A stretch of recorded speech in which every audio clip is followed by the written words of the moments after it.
Hello and welcome to episode 72 of the award-winning combat sports podcast, The Boxing Show, with me, your host, Rob Tebbutt. As always, I'd like to remind everybody to please like, comment and subscribe. Turn your notifications on for more boxing content. Now that's out of the way, it's just the two of us this week, like Will Smith said back in the day, Andy, just the two of us, you and I, we don't have much to review, but we also have a lot to look forward to this weekend in the beautiful city of Birmingham.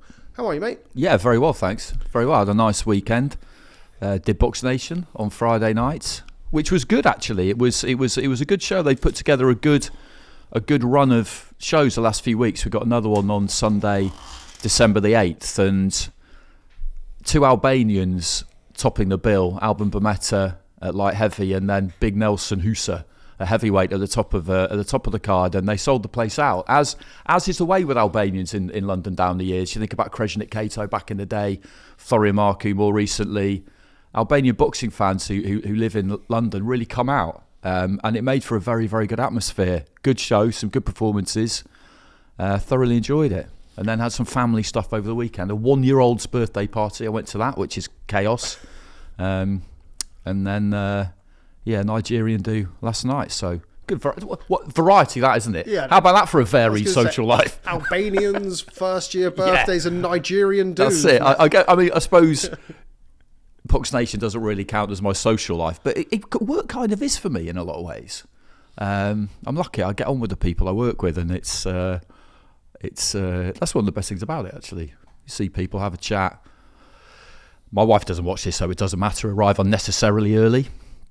I'm going to go there for prep, Yeah, exactly, that kind of thing. That kind of thing. I always, I need to be there all week for 5 weeks, which is generally the case, but. Maybe every now and again I haven't really needed to be there for the open workouts. Yeah, it's just good to soak up that atmosphere. That's it, yeah. You just got to, it's just... Start a fight week. That's it. You've got to absorb it all. Yeah, you've got to keep your ear to the ground, anything. Somebody could be injured, tight at the weight, that sort of thing. Adam Azim was at York Hall on Friday night, actually. I saw that. You pulled him onto the broadcast, didn't you? Yeah. He said he's got a fight coming up in February to be announced in the next couple of weeks, so that's good. Yeah. I'm not sure who that would be. Maybe could be Harlem Eubank, I suppose. I genuinely don't know. I'm not kind of... Not sure after that cut at the weekend. Oh yeah, of course, on the Friday night, which is probably we'll do a little bit of a review of that. Harlem Eubank, of course, returning to the ring at 147 pounds. Didn't have things his own way in, let's be honest, a less than stellar fight against Nurali Erdogan. A lot of fouling, a lot of spoiling points taken off. Obviously the head clash, which, if Adam Azim is waiting in February, he might have to wait a little bit longer if it is indeed Harlem Eubank. Not the best showing if you're in the Harlem Eubank business on Friday night. No, it's one of those ones where you just can't. You move on from it, don't you? You don't really read much into the performance because, as you say, it was what it was. The cut's unfortunate. And sometimes these things happen, and you just have to kind of. We say, don't we, that sometimes, teams don't analyse certain things as much as they might. I don't think that's one of them, to be honest. The people he's got behind him, I think they look at everything in pretty minute detail. But I think with something like that, you are best off just thinking, okay, well that's, let's not dwell too long on that. Let's move on and try and get that eye sorted out as quick as we can, because there's not an awful lot to say about it, really, is there? No, not a lot. Erdogan was big, he was strong, and it just felt like at times Harlem was more intent on wrapping him up and keeping himself safe, or as safe as he could have been, than engaging, which you can understand against a big strong man who's boxed at 154, and Harlem's been out for a year. A year, blimey, that is a long time. Yeah, isn't it? the Timo Schwarzkopf fight. Obviously, we've had a few near misses. We've had face-offs in the ring and various other things that haven't quite yet come to fruition. But important to note that he did get the win, Harlem Eubank. I don't think he ever was in any real danger of losing the fight, but admittedly wasn't the stellar performance that he was looking for. Elsewhere over the weekend, before we come on to talk about this weekend show in Birmingham, Brad Ray returned to the ring with a third round stoppage win over Adam Heppel, live on the Boxing News app. Remember to download the Boxing News app from the App Store or the Play Store, wherever you get your stuff, whichever store. That's a good addition though, isn't it? Because Steve Woodscott, he's a really good operator, Steve. Has been for ages. He's brought through some really good fighters. and you've no reason to think that he won't continue to do exactly the same thing. He knows how to put on a show. They're kind of TV ready, aren't they? Basically. Yeah, we've got this week's show as well on Saturday. The other show, this week, Zelfa Barrett returning to the ring as well. It's a big name fighter to have headlining in line for a world title shot. A smaller show. That's Brad Ray as well. People know who he is. It's I like that scene is so important to boxing just generally, as we all know. But with that, with Box Nation, I'm guessing that Huge Boxing, who are to Matchroom what Box Nation are to Queensberry, basically, by the look of it, from what I can tell, they're going to start putting on shows, and they'll be topped by emerging Matchroom fighters, like Sims gym guys like George Liddard. And exactly. That can really work because don't Liddard, for example, I saw him on a top tier show and he sold out the Brentwood Centre pretty much. So that's a good. A tier system is always good, isn't it? So I guess you kind of have off TV. Or off a certain level of coverage, small hall, then you've got that kind of level of coverage. Anything that appears on a screen, I regard as TV these days. I know people have this endless debate about linear TV and all the rest of it, but if you can sit in your house and watch it on a screen, for me, it's TV. So you just got those different levels, haven't you? Yeah, we've been. We've done some stuff in the past, kind of predating Boxing News, where we've streamed a Wasserman show. I commentated on with you. Yeah, that's right. Yeah, I remember that. Yeah, debut. That was at York Hall. But we've always I've had discussions with promoters over the last 7-8 years, really, and there's kind of you can definitely draw a line in the sand, the pre-COVID conversations and the post-COVID conversations, because what we would always get told whenever we would speak to small hall promoters about doing streaming or putting it on your platform or whatever was always, that's great, but we've got the gate to worry about. People coming, like, paying tickets, and if they can watch it for free on YouTube, are they going to spend 60 quid or 40 quid or whatever it is to come and watch the fight at the arena at York Hall? And as we know, small hall promoters survive on that. The fighters very much survive on ticket sales. You start taking that away, then that becomes a big problem. Then COVID happened, and post-COVID, there's been kind of a few shows that I guess have done well, but I think the ticket buying audience post that, everything down to people going into the office. People don't go into the office now. Like, it's more remote. Like, people are doing things like from their home a lot more after they've been locked in a cage for 2 years. So post-COVID, I think those conversations have become a little bit easier. I think in the past, it's been about how can you monetize those things. You mentioned their Box Nation with Queensberry, it's kind of in-house. And then you've got I've just forgotten, the new Matchroom kind of venture. Huge. How can I forget such a huge name? There we go, for a free bit of promo. That's kind of in-house as well. So, if you lose money on those shows, it's all washing the same back, isn't it? It's all the same thing. But yeah, Steve Wood is, you mentioned there, he's a very well-known man, very well-respected man on the boxing streets in the UK. Got some great fighters. I think Josh Warrenson's still in Nick. Yeah. He looks like he's probably going to pop back at some point. It's probably his most standout charge of the last 10 years or so, Steve. But yeah, we'll be looking to do more. I think over the years, we constantly used to get asked about. I used to kind of tongue-in-cheek say about, I'm going to call Al Heyman and get the PBC shows on Boxing News. But now with Amazon, it looks as though some of their non-pay-per-view events are going to be on Amazon, which is great. No more Fight TV. Shout out Fight TV, but it was a bit of a pain in the ass. But yeah, international fights are always like flying around, aren't they? They used to be back in the day with you'd get to Wednesday or Thursday of fight week and Box Nation would pick something up. Like, exactly. It was great, and I understand the argument with the gate. It might stop people coming. I don't really see that. Now, if you actually do this, and I don't, then you would know better than me, clearly. But I think most people who go to those shows are invested in a fight of some fighters, and they really want to come if it's a smallish venue. But obviously it costs money to really cover something. And this is where, interestingly, I do think that this Saudi money is probably trickling down, because Box Nation, for example, that coverage is sponsored by Gold Star, who are heavily involved with the Saudis alongside Queensberry, and Warren Boxing Management, who are putting on these Box Nation shows. The link there is fairly obvious. Yeah. So, we've got a couple of commentators. We've got a little studio set up with, presenter, with Dev, plus a couple of guests. And, no one's asking for outlandish fees for this. Yeah. But at the same time, everybody's getting paid, and the guys doing the production side of it, Brain Cup, they're really good. Other people involved. So to make it kind of look good on the screen, you've got to do all of that, and that does take some. Yeah, that's not cheap, and I think previously that's always been a problem, because how do you justify it when your bottom line is so precarious, basically? Yeah, and that's something that we did encounter, as I say, kind of pre-COVID. That was always something that was discussed. Now, post-COVID, I think people are now starting to sort of see the potential of it. But yeah, I would like to keep doing some more shows on Boxing News, always free for you as well. Well, not always, just caveat that with there's a Boxing News pay-per-view. You're not going to do a DAZN and say, pay-per-view is dead and stuff. Yeah, pay-per-view is dead until it's alive again. But that was funny, that, wasn't it? So I remember that at the time and just thinking, wow, bloody hell, that's a bold thing to say. And you expect that at some point in the future, possibly, you're going to have to do a classic kind of boxing U-turn, which every single broadcaster and promoter, manager, everyone involved in the sport has done at some point. But didn't you say, no, I don't think I did? Yeah, did you have a massive... No, I don't remember that. No, I never said that. No, I didn't say that. I don't know, you get the clips and Eddie would always go, oh yeah, but everyone's sitting around digging up clips from interviews 2 years ago. Get a life, man. Yeah, exactly. Yeah, it's great. Yeah, I love it. Get a life, just enough of a life, but don't catch me out. No, anyway. that side of the game is tremendous. It's very entertaining. It very much is, as is this weekend's offering from the second city, Birmingham. Good to see big time boxing with respect to the other shows that have been in Birmingham over recent years.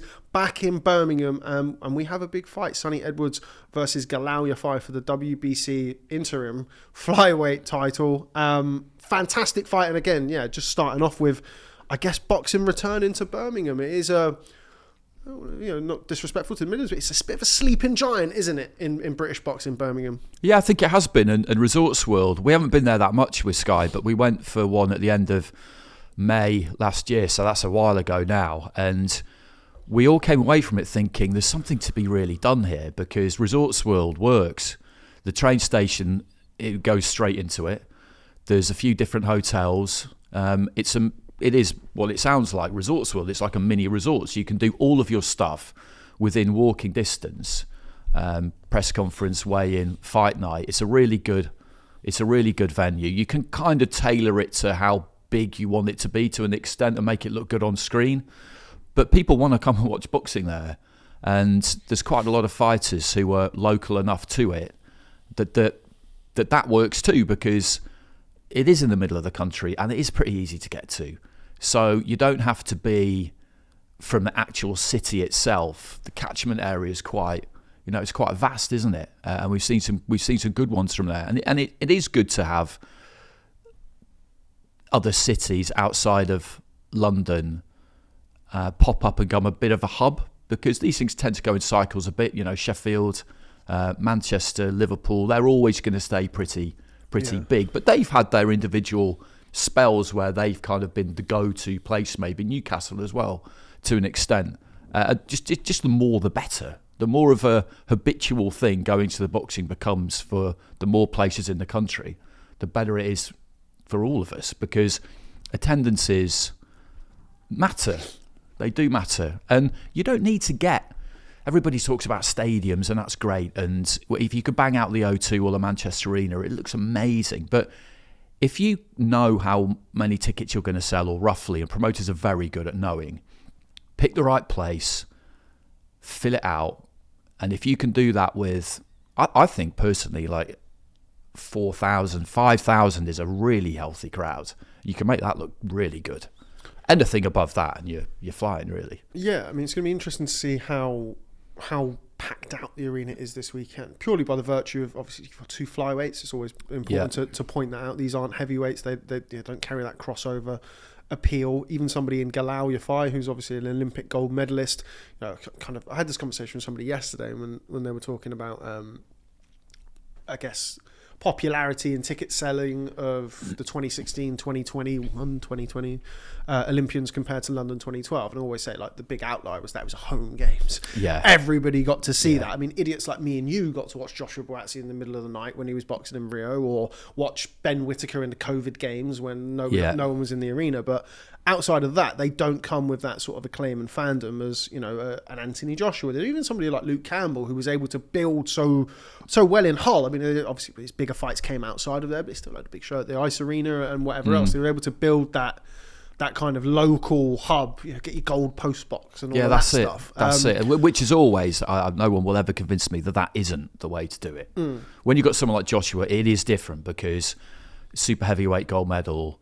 He then is just you take him around. You take him around the country. He's a kind of entity of his own. But with everybody else, get them out at home as quick as you can, which is a trick that has been missed a bit at times in certain cases. Even with Galal, you know, he's 8-0, 6 by way of, and this is only his second fight in Birmingham. I think part of that, you would imagine anyway, is you know, Galal coming out of the Olympics, gold medal. You know, he was come with, you know, I'm sure he was getting well paid, and I'm sure, you know, he went straight into 10-round contests.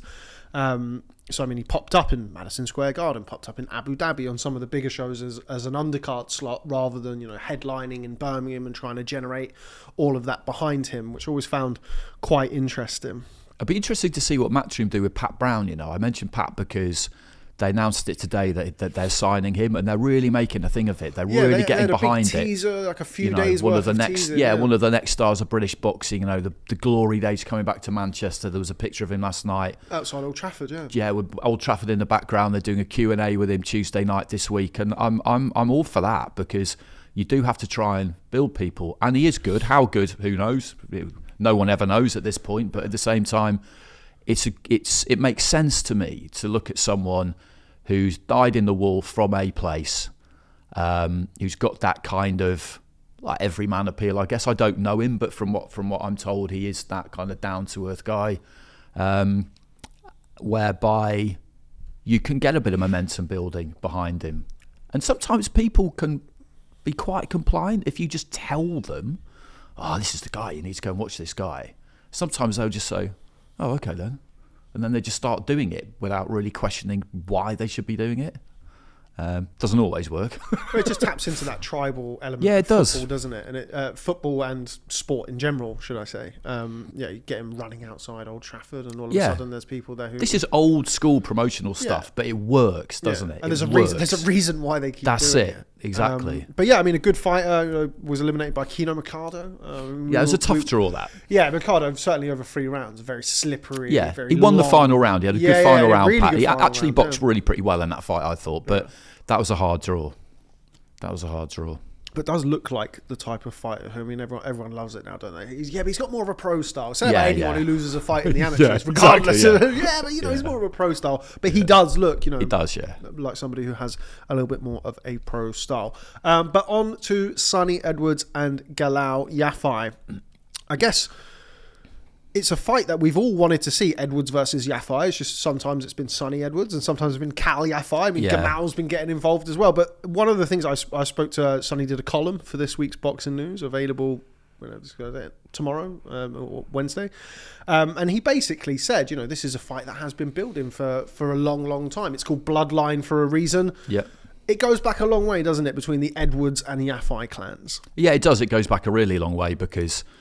Charlie obviously was on that GB squad, and he's been a pro a long time now. People forget how long he's been a pro. Cal, went to the Olympics in 2008. He was of the same kind of cohort, wasn't he? And then turned pro before 2012, and Charlie turned pro at pretty much the same time from what I can remember. And there's been back and forth between them for what seems like forever almost. And Sonny Edwards is great at keeping that kind of thing on the simmer, isn't he?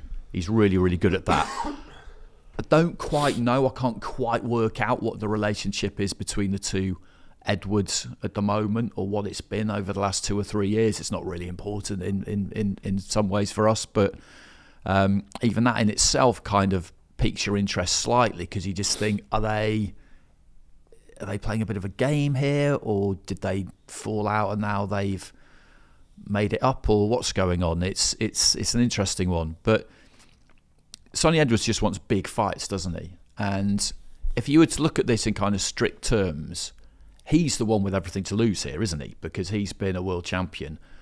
and he wants to stay up at that very, very highest level. And were he to lose this fight, then as good as Galal already is and may go on to be, it's not something you can't recover from, but at the same time, he's taking a risk here. It's a much different loss than losing to Bam Rodriguez in a unification fight. Much different. But I really like the fact that obviously he's not even considering that. He's not even considering the fact that he's going to lose. And for him, it's great. This is a domestic fight. My last big fight was away from the UK. Let's have a big domestic fight, because everybody loves one of them. And for Galal, it's exactly what he wants as well. And we don't get an awful lot of them as well, particularly at this level, respectfully, in the flyweight division. The last domestic tussle was Marcel Braithwaite, which was for the British title in 2019. Obviously had to pick himself up off the canvas for that. No, seriously hurt, but that was the last one. 8-0 Galal Yafai. It's been 3 and a bit years now since the Olympics. Do you feel like he is ready for this step up? Do you mean he's been boxing 10 rounds since his opening bout? But I think it's fair to say, Carlos Vado Bautista, I don't think was, with respect to him, a 10-round opponent, but he has been in 10-round fights since his professional debut in February 2022. But still only 8-0, only done the distance twice in a split decision win over Gohan Garcia out in Abu Dhabi, and Rocco Santamauro was actually at that fight, which was on the Edwards Rodriguez undercard. But it seems to be the feeling that Edwards is the one with the experience here, and Galal Yafai maybe could have done with 1 or 2 more. Obviously not done the 12 rounds yet either as a pro.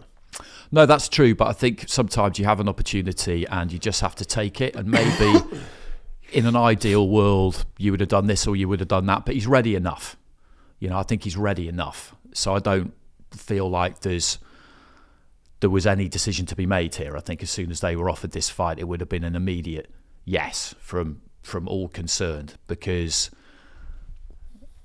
the team behind him, they know him incredibly well because they've been with him forever. And Rob McCracken does have a bit of a reputation of being quite cautious when it comes to matching his fighters, but he's been with Galal for however long. He knows exactly what he's capable of.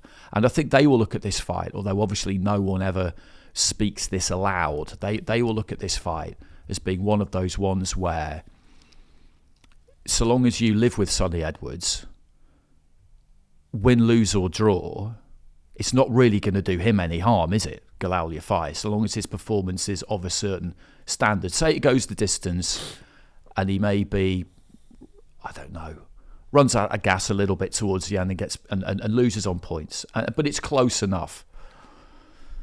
That hasn't done him any harm, has it? No.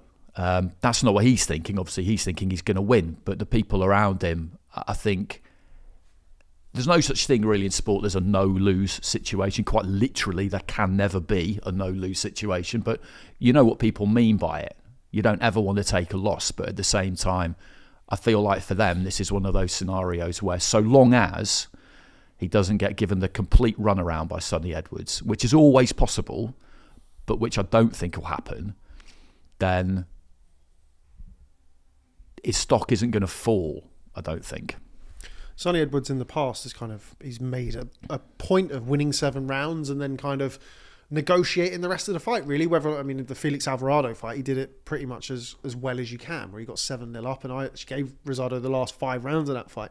And he won 7-5, 115, 113. Just quick maths for you there for all of the people watching score. It's quite a dangerous thing to do that, though, isn't it? It is a dangerous thing to do, and particularly when you consider the fact that, or this is kind of where I was going with it, Galal Yafai, I would imagine, from watching him, obviously as an amateur, but more recently as a professional, is going to be at his most dangerous in those early rounds.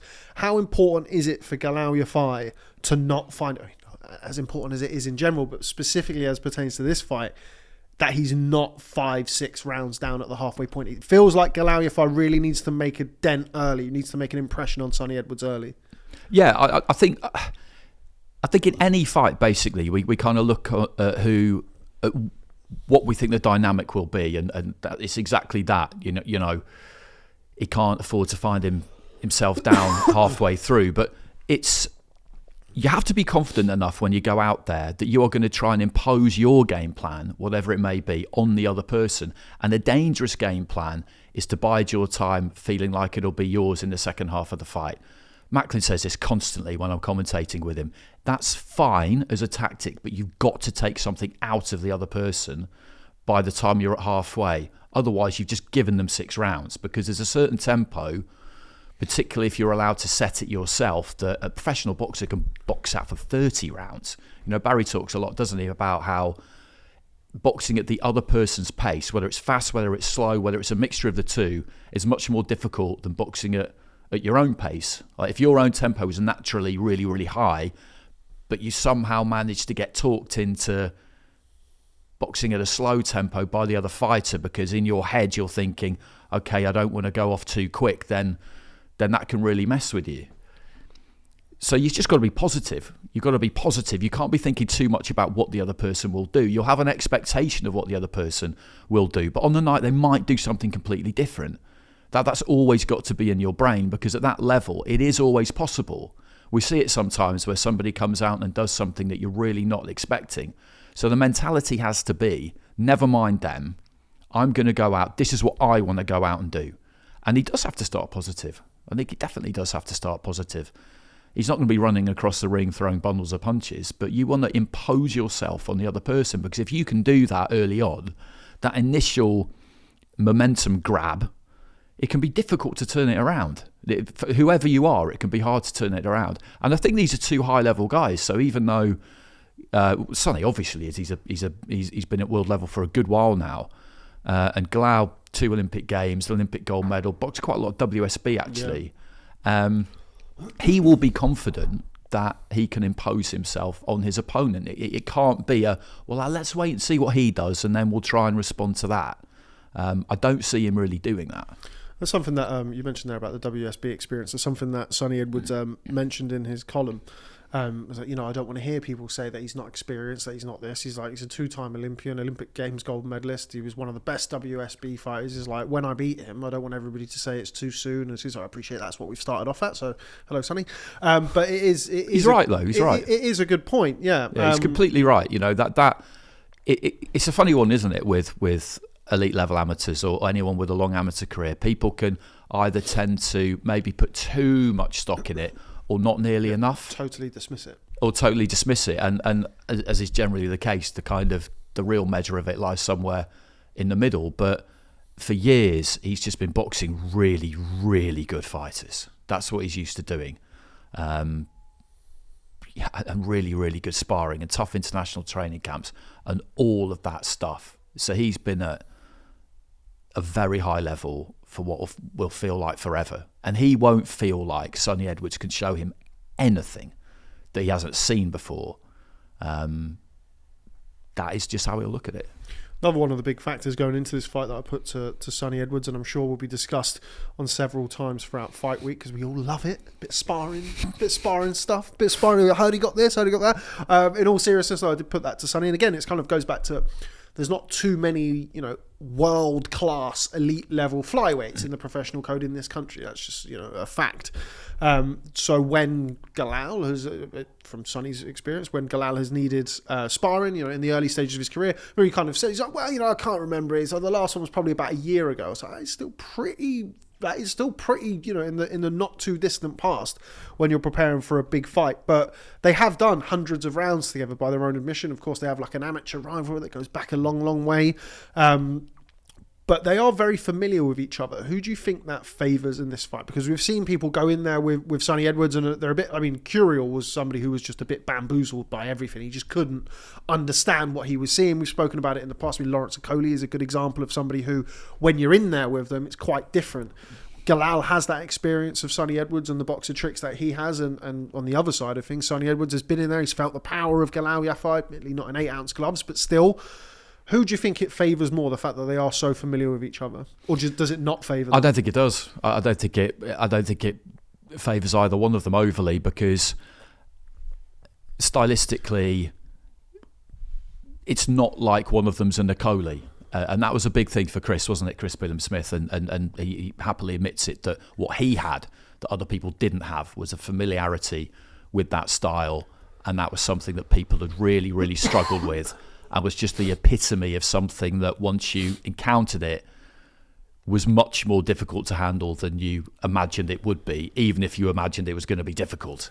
I saw it up close myself numerous times, but neither of these two are like that.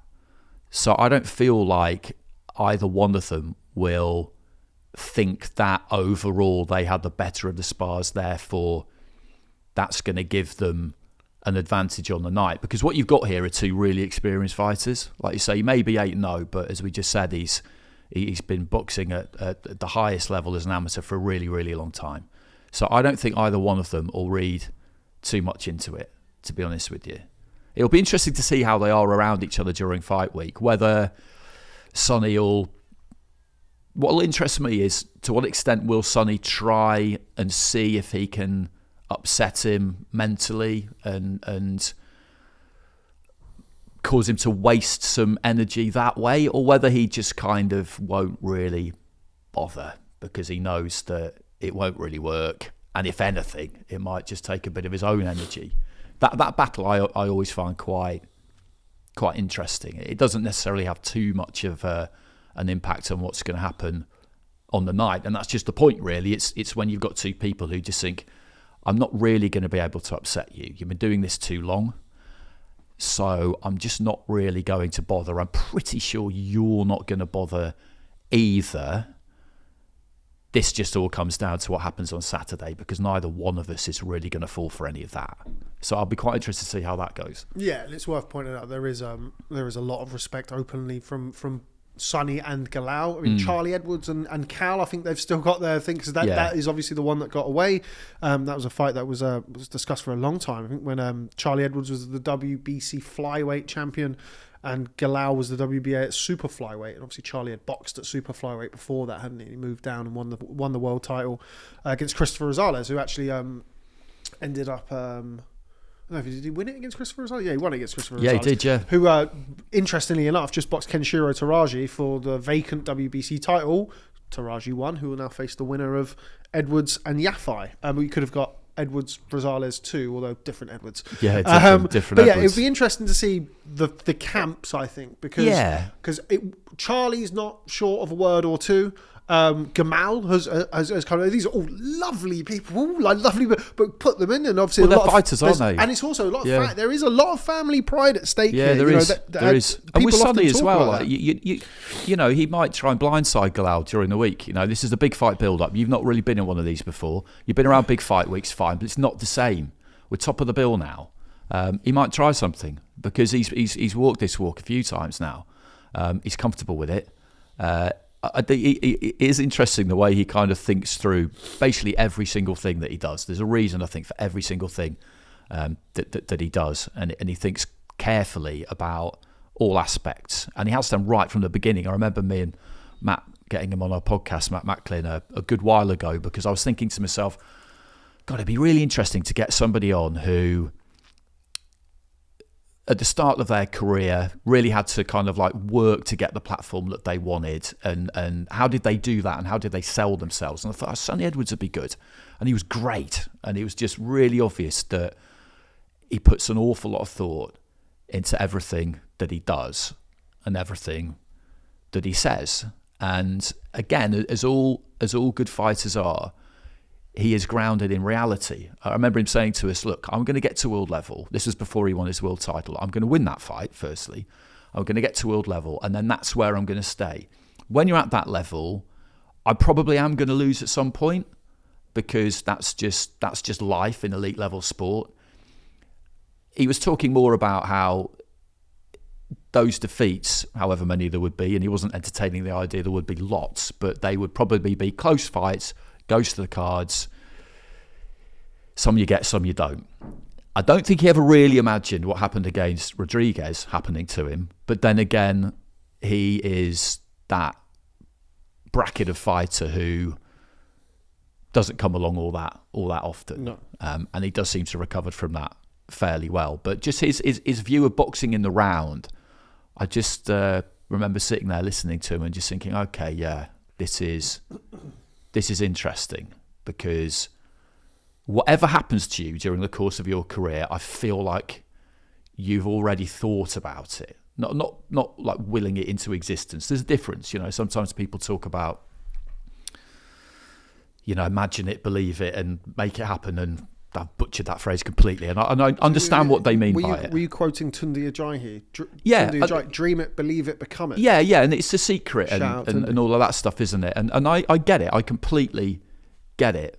But just because you entertain the idea of something happening, like losing, it doesn't mean that it becomes some kind of self-fulfilling prophecy. And the best fighters talking about this kind of stuff, the top fighters, they all of them, just have this acceptance of what could happen and insist that it's really important that you do, because it just means that if, and they'll always say it's an if it happens, you've just got some kind of base that you've laid down there when it comes to how you're going to cope with it. And that's what I took away from that conversation with Sonny Edwards, which is that he's looked at everything 360 in a way that not everybody does.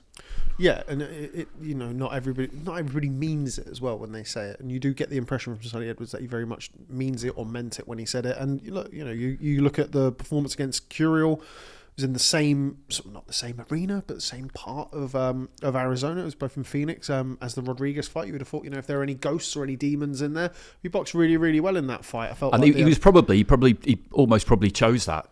Let's go back to the scene of the crime, which was in his eyes, and fine, let's do it. And you saw, on the night, how I thought he boxed really, really well. The baying for blood Mexican audience didn't necessarily share everybody's appreciation for the sweet science, but I thought he boxed really, really well against somebody in Kieron who was a world champion in his fight prior to that. Not to labour on the point of the experience factor being in Sonny Edwards' favour. He is 21-1, 22 fights. 11 of those fights have been 10 rounds or longer. That is an awful lot of experience. When you run down the list of his most recent opponents in Adrian Curiel, of course, Bam Rodriguez, who we've mentioned, Andres Campos, Felix Alvarado, Mohamed Wasim, Jason Mama, Marutiam Talani, Thomas Assomba, Marcel Braithwaite. And then there's a few more kind of as you go back further. That's some ledger for somebody at his level, and only at 28 as well. There's a lot of fighters in there who compete a lot of flyweights. Yeah, and that experience going down the stretch, and obviously against good fighters where it's back and forth and you're not necessarily having it all your own way. that is the main differentiator between the two of them, because the ability to box at a lively pace for 36 minutes, Galal Yafai can do that. There's no question he can't do that. They're all super fit, but it's plotting your course and navigating your way through those 36 minutes when you've got somebody who's done it a lot of times. That's different, because what Sonny Edwards will know much better than him is when to put your foot down, when to pull back a little bit, when to be really cute and conserve some energy and take a round off and almost talk your opponent into doing the same thing, but then you just do a bit more and win the round. It's stuff like that, and that does come with experience. So that is definitely an advantage. It's not that Galal Yafai will struggle to do the 12 rounds or he'll be gassing by the end. It's just in those little pockets, that kind of cut and thrust. It's timing, isn't it? Like I say, when do you really put your foot down? When do you pull back a little bit? When do you it's trying to dictate the pace and the tempo of it and trying to get them to fall in with what you're doing. And then maybe if they feel like they have fallen behind a bit, because they've not been in that situation before, maybe they panic a little bit. And if you can make them do that, then that is the ultimate energy burner, and he's been there plenty of times with all of those things, and his opponent hasn't. So that counts. Final thing I wanted to discuss on Sonny Edwards versus Galal Yafai is a new coach for Sonny Edwards, not with Grant Smith at the Steel City gym for this fight. Of course, Grant Smith, very experienced coach, somebody who led Sonny Edwards to the world title and multiple defences. Now being trained by Chris Williams. Shout out Chris Williamson from Twitter. Not him, although he talks a good game. Maybe, you never know. You get the pads out. He could do a job. I'm sure. Do a job. We'll see. Chris Williams. Shout out Chris Williams from the Everton Red Triangle, formerly Everton Red Triangle gym. Not always an ideal situation from experience or from what we've seen, from what boxing history has taught us, to go into a big fight with a new trainer, quote unquote new trainer. Thoughts?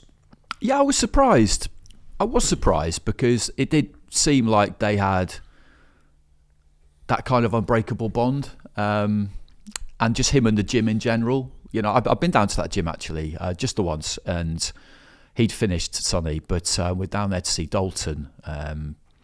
It was a little while ago now, not ages ago, but I think one of his fighters was over doing some sparring, and he was very much in the middle of things, Sonny, because obviously, you know, he manages fighters now too, and you could see that place to him was really, really important.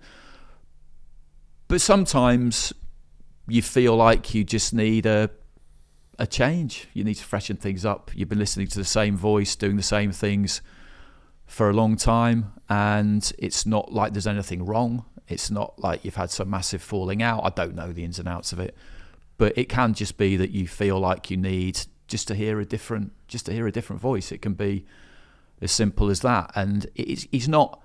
I don't think any fighter gets to the point where they don't need a trainer, but you definitely do get to a point as an athlete, I think, in any sport where you really know yourself and you know what you are and you know how to do things and you know how to prepare. And then it becomes more about how can you get that extra tiny % out of yourself, and maybe some new ideas, maybe somebody who looks at things slightly differently, who you connect with because they must do or they wouldn't have agreed to do this. That can be the way. That can be the way to do it. Sometimes we look back on fighters, don't we, who kept the same team their whole career, and they've been very successful. But it's always easy to ask the question, would they maybe have done a bit better if they'd gone somewhere else for a bit and heard somebody else? And you'll never know the answer. But I don't think there's anything, for a fighter like him, I don't think there's anything, it doesn't really worry me. It's not like, as I said, because he's got that realistic world view of boxing, I don't think it's definitely not the case that he went into that fight against Bam Rodriguez or into any fight thinking that kind of thing can never possibly happen to me, never in a million years, I'm bulletproof, I'm this, I'm that, and then it happens and your whole world just crashes and crumbles before your eyes, and all these things that you took to be true and insisted to yourself were true all of a sudden are dust. You know, that can be almost impossible to get back from. And in those situations, you very often do see somebody change trainer. Although he didn't think that would ever happen to him, I don't think that manner of defeat, that isn't what happened. So, I don't know, what do you think about it? Well, I'm going to... you spent more time with them than I have, I think. Yeah, I mean, so one thing that I will say is where I was out in Phoenix for... Juan Francisco Estrada against Bam Rodriguez as well. I love Phoenix. And I love like these brilliant little flyweight fights because most people in the media never even watch them box. But anyway, I remember being out there in fight week and I was quite surprised at how little I saw Grant Smith and team and Sonny Edwards in the same vicinity. At the time, Dalton Smith was over there. As was Nico Levars, and obviously Grant Smith. And Sonny, at the time, I forgot his name, Junior, something or other. He has a boxing gym. I'm really sorry because he's a really lovely guy, and by all accounts, a very good boxing coach. Spent a lot of the time with Sonny as well. And I just want to kind of mention something here, which is from Sonny's column. Get it in your Boxing News this week. Not going to read all of it, just give you a little bit. Where he says, there was no massive fallout per se with me and Grant Smith. We've spoken within the last few days.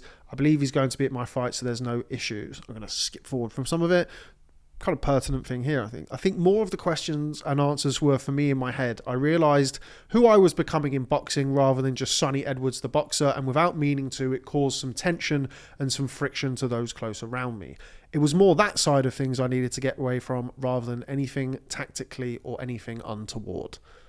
Now, you can read into that in a variety of ways. The biggest example, and I don't think anybody will have any issue with pointing that out, is Junaid Bostan and Ishmael Davis. Ishmael Davis, of course, managed by Sonny Edwards.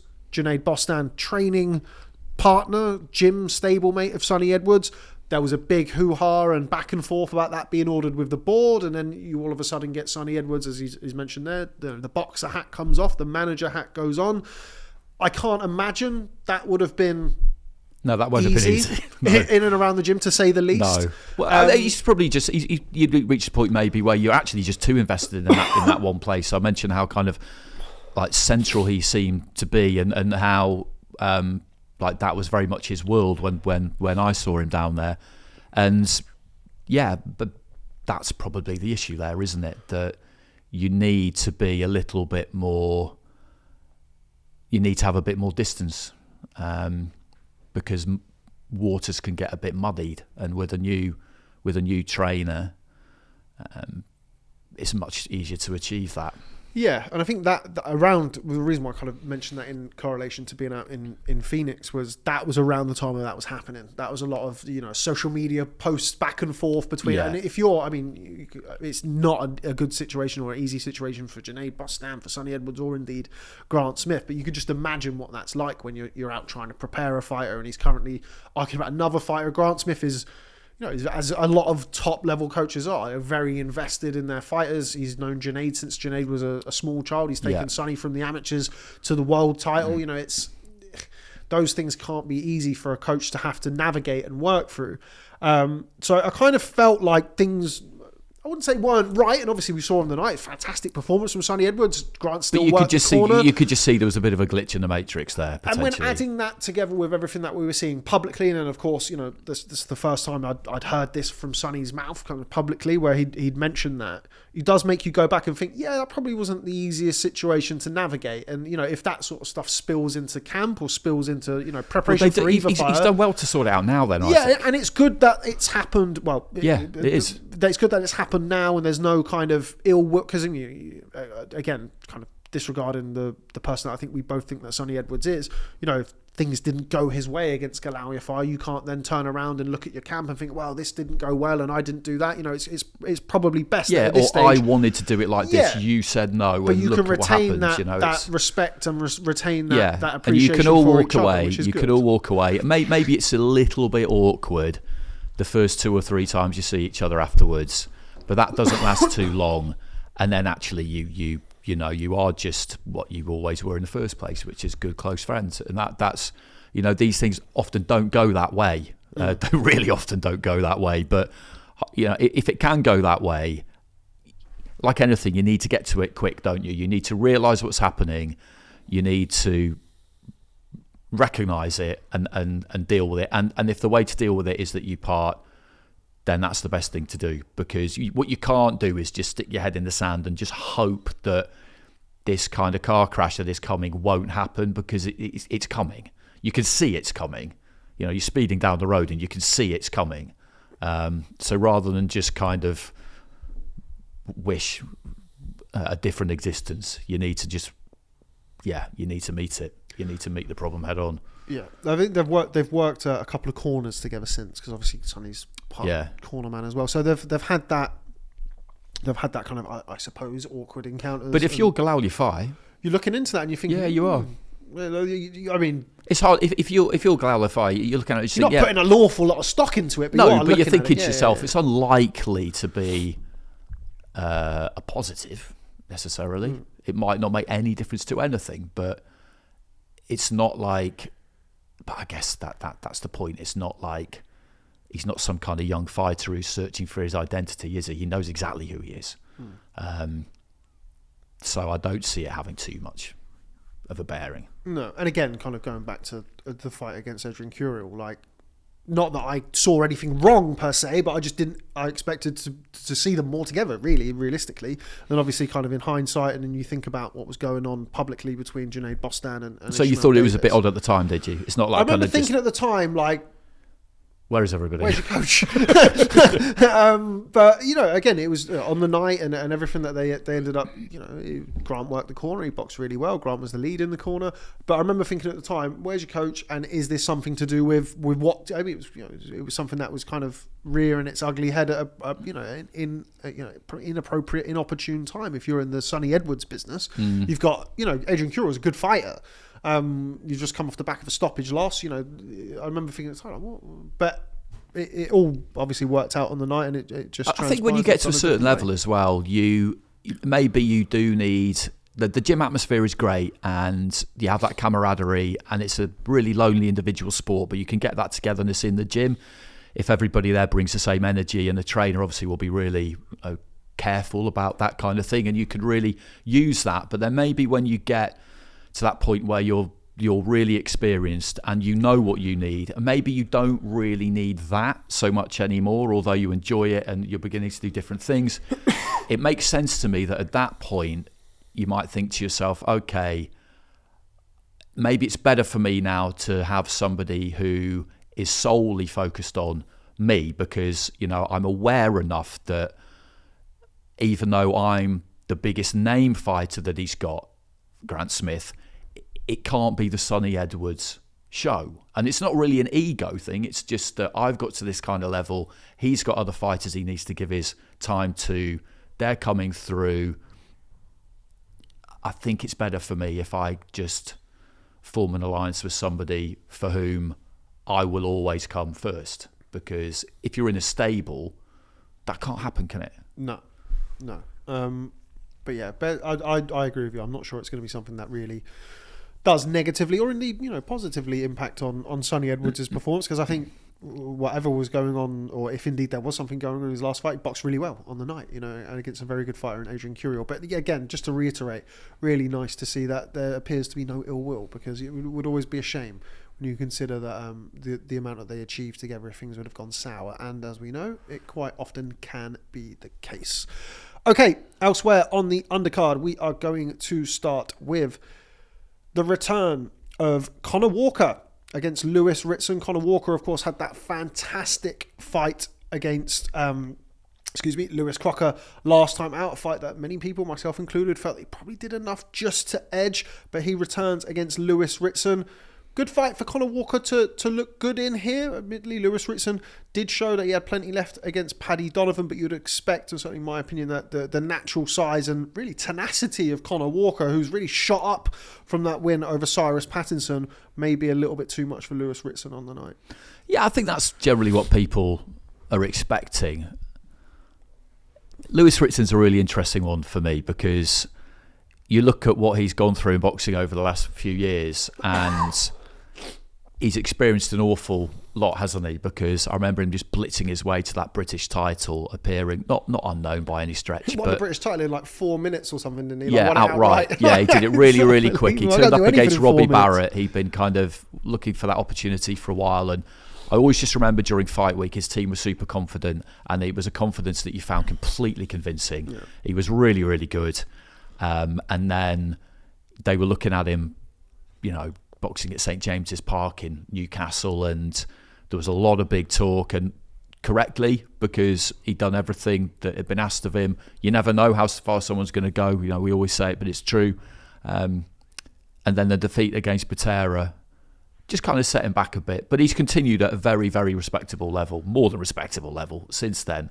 But he's just like, he is a man who has seen a lot and experienced a lot. He's had a lot of things said to him and about him. And you'd imagine he's at that point now where he is kind of that veteran, where he's just thinking, look, you know, people can talk all they want. I know how this business works.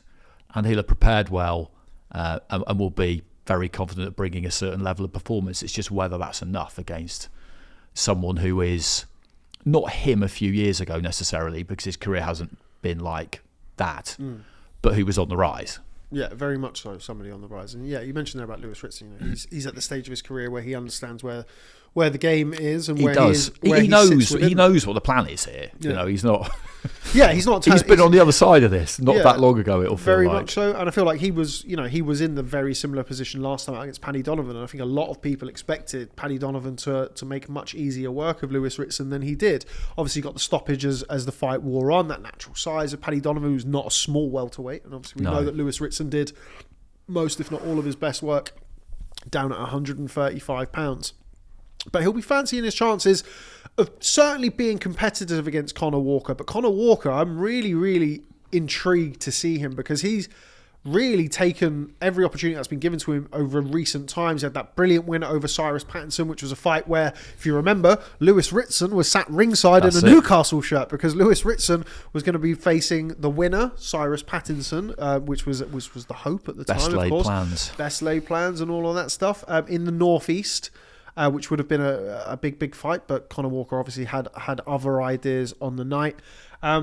But yeah, a lot to like about Conah Walker when you consider, Lewis Crocker is being kind of touted as a potential star of the future. The big fight with him and Paddy Donovan being discussed. It was another fight that last time he could have, I felt like he did spoil the party again, Conah Walker, but came up short on the cards.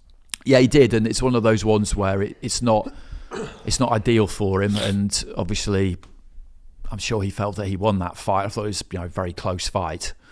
But it's not really done him any harm, has it? Because it was on a good platform. Lots of people saw it.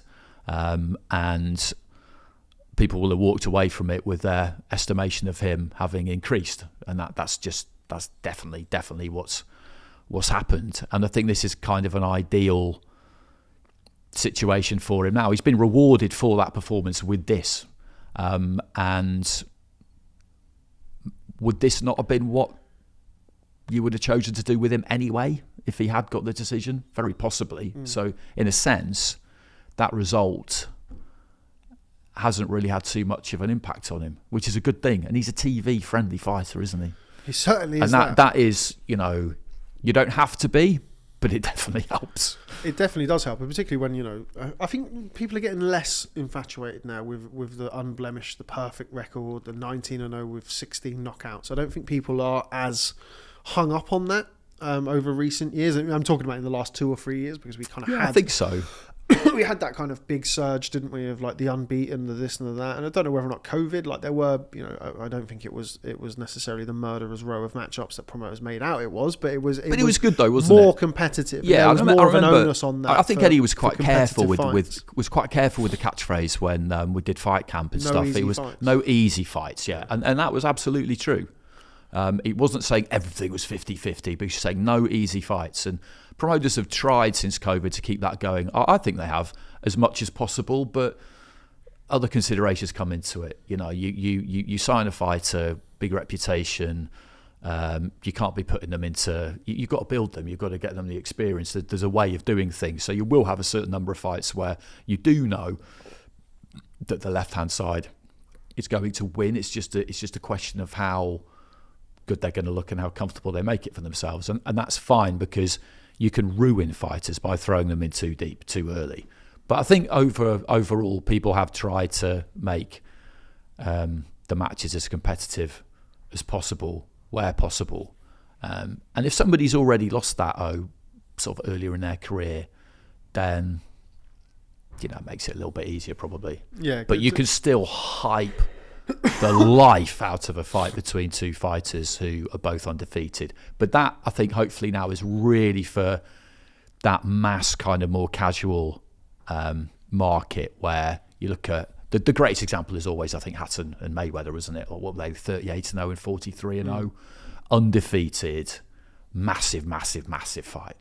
Massive, because if somebody's never lost, then you can say pretty much whatever you want about how good they are, because it's invincible, isn't it? You can just say whatever you like. It's up to somebody else to prove me wrong. Yeah. How important do you think natural size will be in this fight? You mentioned Conah Walker is a fully fledged welterweight. Lewis Ritson did a lot of his best work down at 135 pounds. Hasn't really carried that same threat since he moved up from 135. Do you think it might be a case of Conah Walker just being a little bit too big, too strong? Yeah, could well be, because it does matter. Size, it absolutely, it does matter. One of the cliches you hear often, but it's absolutely true. It's there for a reason. Weight divisions exist for a reason.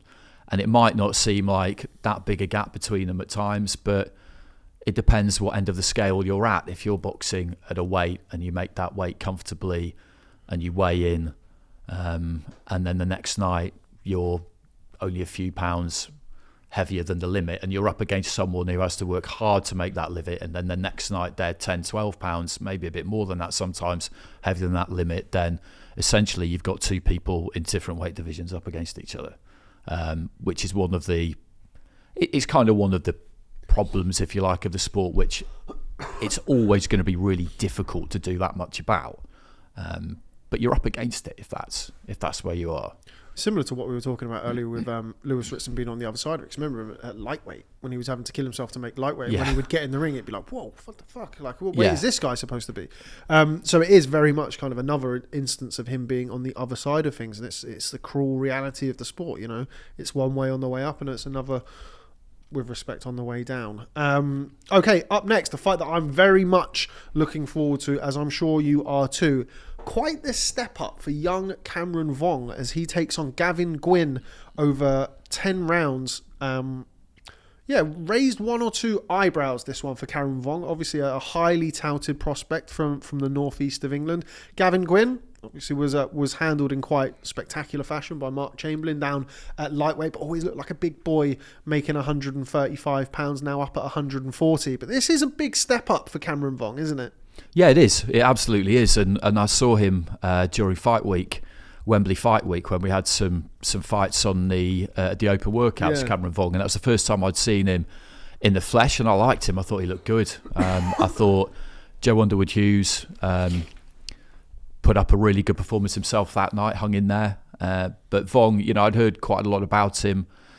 Obviously, he's got that Berkeley background, hasn't he? Yeah. And, you know, they've produced a lot of good fighters in recent times. And when a conveyor belt like that keeps going, then what you know is that the fighters who step off it, you know the environment that they've been in. And that's the key to it. You know, the old adage, success breeds success, is absolutely true. And that's been the case with them for quite a long time now. So I like the look of him. I really did. But with Gwynne, I remember talking to him in Saudi before his fight against Chamberlain, and I said, you know, people always ask, like, how on earth do you make the weight? And he just laughed and said, yeah, everyone always says that. And he said, but look at my legs. And he's got really thin legs. He said, that's how I do it. It's because there's not too much weight in my legs. But at the same time, I think it was still hard for him.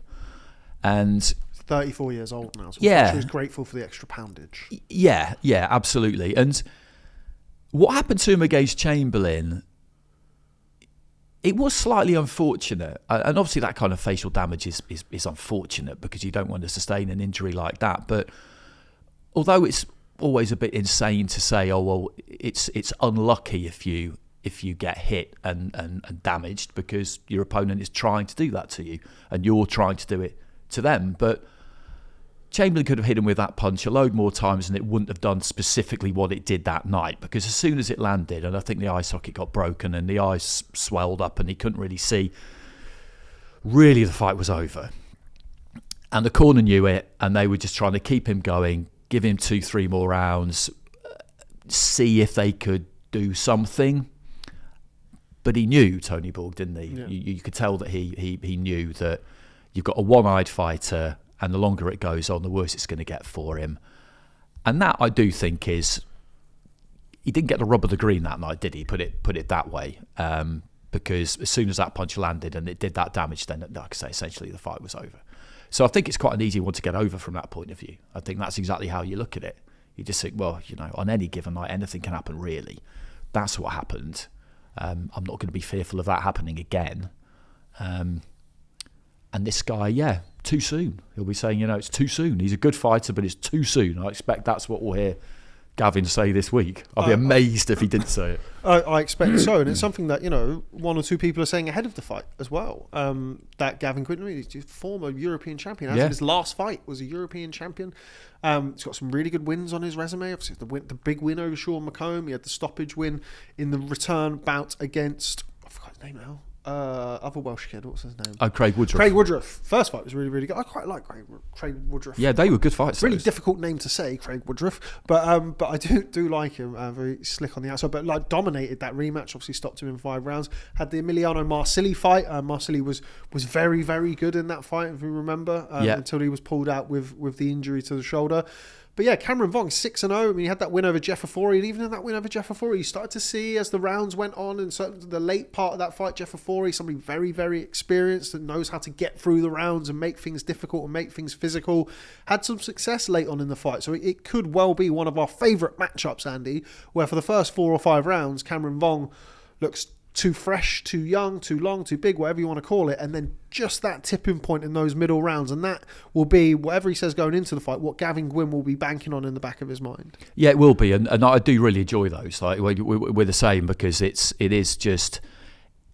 a question of when do you get to that tipping point, because you're expecting it. Sometimes you don't get there. The younger, less proven fighter just stays ahead, and they manage the fight really, really well. I mean, we saw it recently, didn't we, with Liam Davis and Shabazz Massoud, yeah, where you're just thinking, when's it going to happen? Liam Davis is going to start to get to him. When's it going to happen? When's it going to happen? And Shabazz Massoud was that good that night that it just didn't really happen. Although there was a spell where you thought to yourself towards the end of a round, maybe the fifth or something like that, he finished it well, and you're sitting there thinking, maybe that's the moment.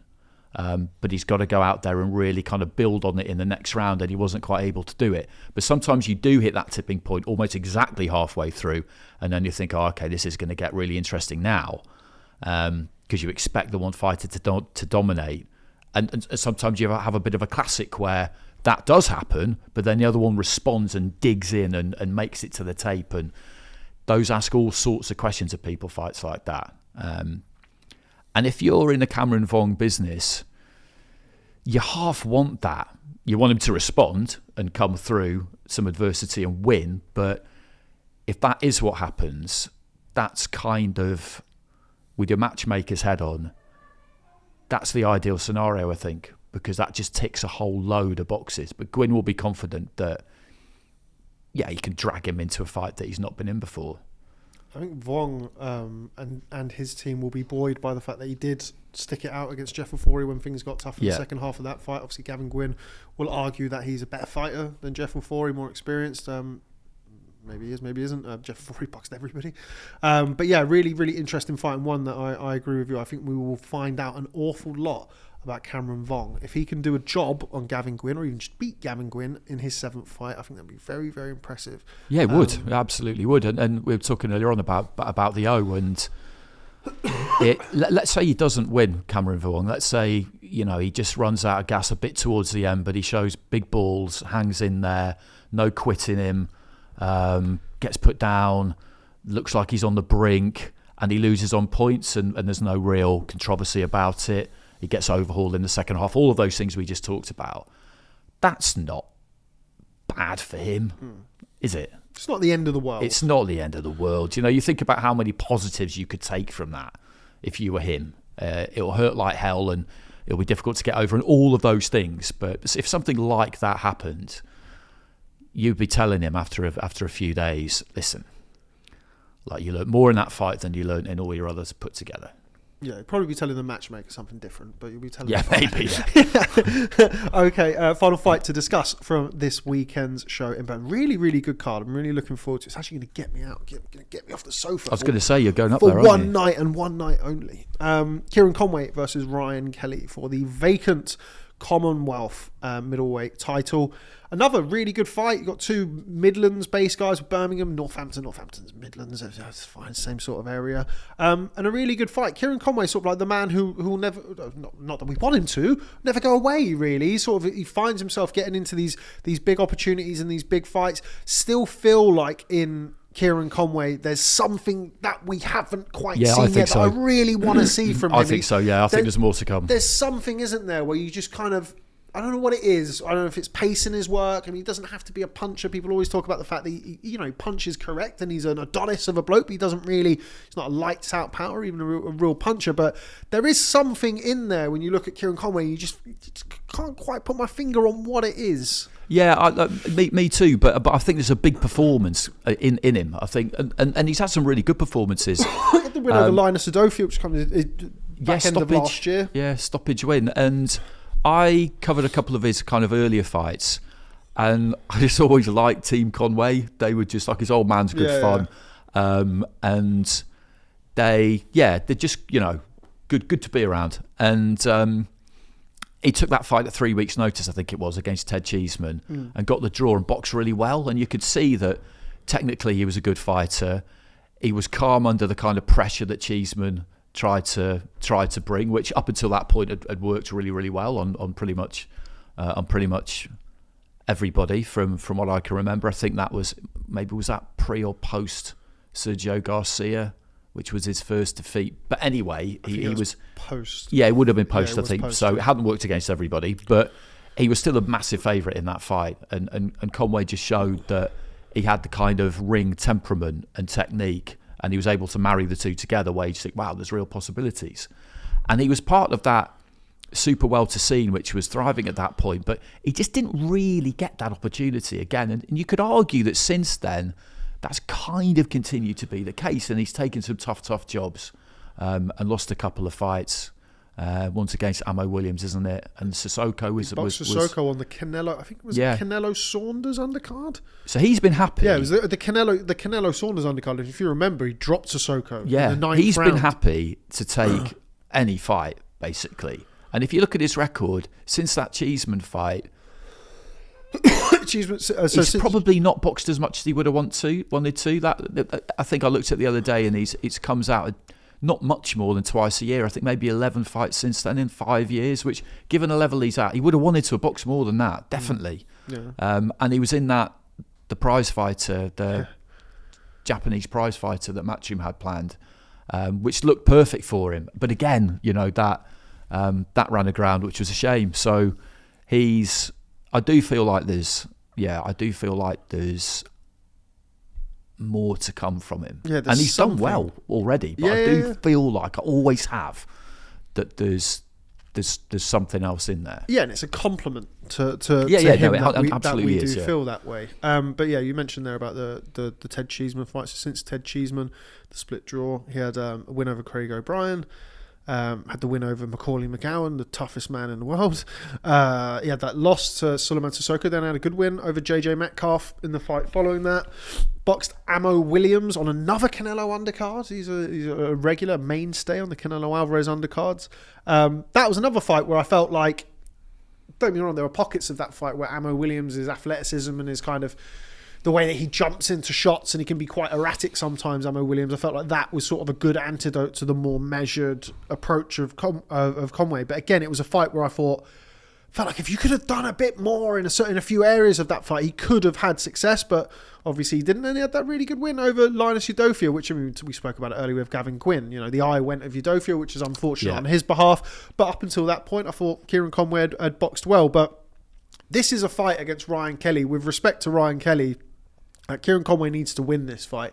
If he doesn't win this fight, it's difficult to see where the route back is to another big opportunity like he's had in the past.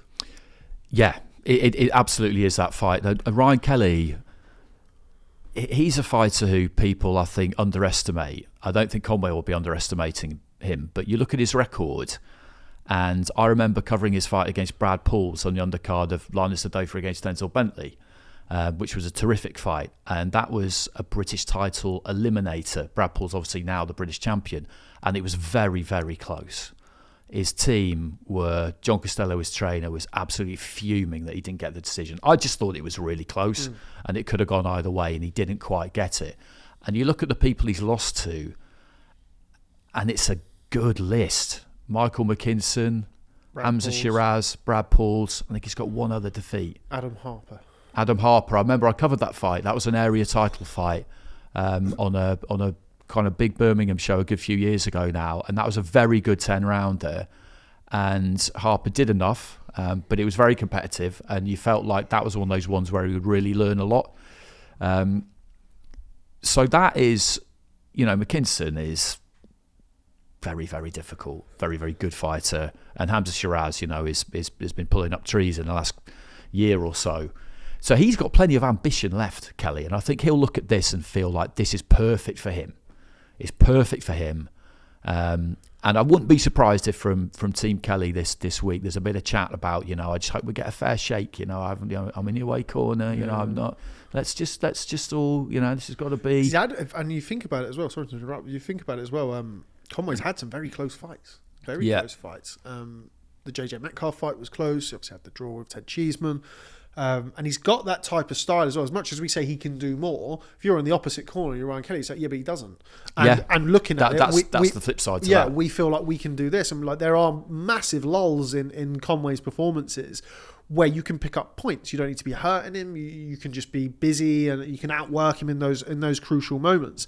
And you feel like that at times is where Conway has not let himself down, but has been kind of caught out a little bit, found wanting, is not rubber stamping the rounds that he wins enough, and then it's easy to go against him in some of the closer rounds because he's not as busy, and he looks great but he's not throwing as many punches. And if you're in the Ryan Kelly corner, you're thinking, right, well, we're going to take advantage of that. And as kind of as pretty and as good as he looks sometimes, Kieron Conway, sometimes he can be a bit guilty of style over substance, I feel.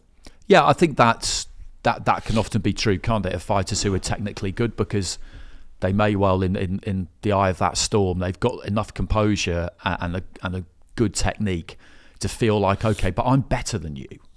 So if I employ the boxing technique that I've got, I can win rounds, and I believe I am winning rounds. I don't really need to do any more than I'm doing, because if I do that, then I take risks that become a bit of a leveler, and why would I do that? And that's, I think, often how fighters like that would look at it. And I completely understand why you would look at it like that. But whilst you allow the fight to remain in progress, and maybe you don't put your foot down and look to really hurt somebody if you feel there's an opening and therefore win by stoppage, then the other person is still there and they've still got that opportunity, like you say, to do what you outlined. And I think that is how Kelly will look at it. He will look, so I need to get on top of this guy. Because he doesn't really want to fight for 3 minutes at a round. That's what he'll be telling himself. He doesn't really have that finishing instinct, and I have to try and take advantage of that as much as I can. Sort of want somebody to just strap a rocket to Kieron Conway sometimes, don't you? And just sort of like, go and fight this round like it's the 12th round of a world title fight. Go out there and do this, and you just want to see that intensity from him. And that's true. Yeah, that's true. Quite a lot of people, isn't it? Yeah. We see quite a few fighters like that, and it's sometimes it's just not really in there. Yeah, and also like you just said, in their psyche, it's not really in there, because the way they look at it makes sense. But also, and if you mentioned it there perfectly, in a sense of like, if you do try and do a bit more to appease some fat guy on a podcast, like, you can end up losing the fight. Like, why would you do that? Like, this is the way I do it that you wouldn't have made otherwise. Like, you can give them a way in, but maybe if you don't start well, I mean, it's to his credit again that that you're able to kind of pick those sort of holes. But maybe if he has a bad start, like Kelly goes, fight. Exactly. Then we could see something different. Yeah, and again, it is all from that place of, you look at him, you think, God, he's good, and you think, how is this close? He was lost or what? Like, he should be winning. Like, what's going on here? Yeah. But yeah, an interesting one to see. Macklin's a fan, isn't he, of Kieron Conway? I think I remember. Yeah, he managed him at one point. Yeah. Back early on. Yeah, so obviously he knows his onions, Mr. Macklin. But it is a good kind of, like you say, and that's a good thing about Birmingham as a venue, like we said earlier, is that Kieron Conway's from Northampton, but it's not that far, so he'll take plenty. He's pretty well supported. Ryan Kelly's from Birmingham. I was getting in trouble as to like Black Country and Birmingham and all the rest of it. I'm not quite sure whether he is the same to us from Birmingham or not, but anyway, that's his manner. To Fraser class, I'm from Burton-on-Trent. I was like, mate, I don't care. Like, he just said somewhere. It's just over there somewhere. Sorry, Fraser. But yeah, you can make that kind of match, and it's like a derby, isn't it? Basically, a good fight. Looking forward to that one. Okay, final one to discuss from this weekend's card in Birmingham is the return of new matchroom signing Ibraheem "Spider" Sulaimaan, somebody we've spoken about in the past on the show. I can't be careful what I say here to not upset some of the other. But I don't feel like we have that conveyor belt of emerging prospects and talent as we've had in previous years. Prospects, feel free to come up to me this week and stick it on me about that. But I'm very excited about Ibraheem Sulaimaan. I feel like in Birmingham, you mean? Yeah. Well, just in general, I think at the minute, and it's difficult to say. I think, because somebody like, just use Spider Sulaimaan as an example, because he's quite UK-centric, he's boxing this weekend on a Birmingham card, at the minute, everything is going to Saudi. Everything is kind of being discussed as Saudi. Everything you got. This, to me, doesn't strike me as a Saudi feeder show. Like we've seen some in the past where some of the UK, and this is not just at Matchroom, but we've seen in across promotional companies in the UK, where you think, okay, well, this fight is on because Turkey didn't want any of these guys to box in Saudi. Really, realistically. Some of them, sorry. Yeah. This is a standalone good show. This is a good show. As is Queensberry's the week after. Yeah. And again, it's not every single one of them, but it does feel like, those... Or when we're seeing prospects, we're seeing them... Yeah, it's kind of like a checkpoint, so to speak. Whereas somebody like Sulaimaan, and we've spoken about this in the past, where he doesn't have, he's a good amateur, won the senior elites, but not GB, not podium, not, didn't go to the Commonwealth Games, which were in Birmingham, which could have been an opportunity for him, but didn't, whatever. But he's kind of come through the early stages of his career, ticked all of the boxes, sells a lot of tickets as well. I was we've all spoken about it in the past, about kind of nature versus nurture in the pro game, where you've got somebody, we mentioned Galal Yafai, he can come out, he is ready, he has done this, he's done that, you throw him straight in, whereas it's not always the same for every fighter. Mentioned Spider Sulaimaan, we've said in the past about your Lee Woods and your Josh Warringtons and your Chris Billum-Smiths, who have had to kind of work their way up and through it and kind of have the other side, as it were, of professional boxing. Feels like Spider Sulaimaan could be in that sort of bracket, not industrial workman-like style like some of those guys. Very flash switch hitting, got good power. But there's something about him that I'm quite excited about. I think he's got a good little setup around him with Spencer McCracken, his manager JK, who as well, I've spoken to in the past. And it looks as though, I know they did a very... Someone like him could give you a real proper push in your home city, because he's a superstar in Birmingham. JK, from what I can work out. JK very much. Spider Sulaimaan, I remember being at his pro debut. Properly walk down the street, everybody knows who he is. Famous. Yeah, he is. Which is quite rare now. In Birmingham, you go to Birmingham. I went for a Sunday roast with him in Birmingham once, and it's a very random thing to do. And I remember I remember the look on the woman's face behind the thing when you sort of saw him walk in and ask for a Sunday roast. It's like, do you eat Sunday roast, do you? It's like the sort of stupid stuff that you say to like well-known people. But anyway, back to... I remember when I first met him for the box off, which was a really great idea, that really, really great night. It didn't quite kick on, but these things don't sometimes. But when we were doing the press launch, it was down at Jack Solomon's on Windmill Street in London, and I didn't know JK was. It's not my wheelhouse. And the guy said, "Oh, that's JK over there. Go and say hello." So I did, and I inevitably shook the wrong person's hand. There were two people, shook the wrong person's hand, but he found it funny. And I immediately liked him for it, because he's not used to that, which is probably why it's quite probably would, and there be some people would be. People in boxing. Yeah. But it's one of those really unusual cases where he knew who I was because he follows boxing. I didn't know who he was because I don't really follow his thing, but. Yeah, the fact that he found that entertaining, I just thought, well, that's a great start, because obviously you haven't got some kind of horrific ego. Yeah, we've spoken about this. And he's really into it. Like, he's properly everything into it. In and around Midlands boxing, amateur or pro, he knows about. And it really is surprising, because you hear, rapper wants to be involved in boxing, and we've spoken about this so many times in the past about how open boxing is, and really realistically anybody can anyone can be a king in boxing.